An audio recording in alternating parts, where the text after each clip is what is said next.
Normally, when Japan's right-wing nationalists raise the country's flag of the rising sun, they attract only a handful to their protests. But with a public angered by fierce anti-Japan demonstrations in China, the group's numbers grew on this weekend into the hundreds. Satoru Mizushima, who recently returned from planting a flag on the disputed islands, told the crowd it was time for Japan to get tough. The Chinese are acting like Nazis. They're trying to expand their military presence. The Philippines, Vietnam, Indonesia, and other countries are watching how we deal with this. We must protect Asia. This is our wake-up call. Wary of further fanning the flames, Japan's prime minister urged citizens that if they must protest, do so with dignity and not resort to the violence carried out by its neighbor.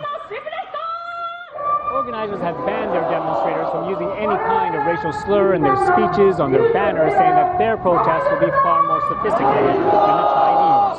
But when it comes to defending the islands, they're urging their government not to show any restraint.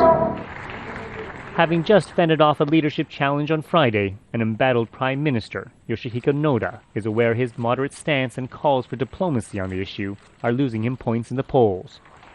His party is predicted to lose upcoming elections to a more nationalist-minded opposition. Regrettably, there are concerns of diplomacy and security in the region. I will keep it simple. The important thing is that we stand tall and express our opinion and say what we need to say. According to polls, a larger segment of the public is expressing a renewed desire to give the country's self-defense force a more robust role. As a legacy of its World War II aggressions, Japan's military is forbidden from opening fire first in a confrontation. Still, another segment views the calls to war with caution, believing that all sides have become far too emotional.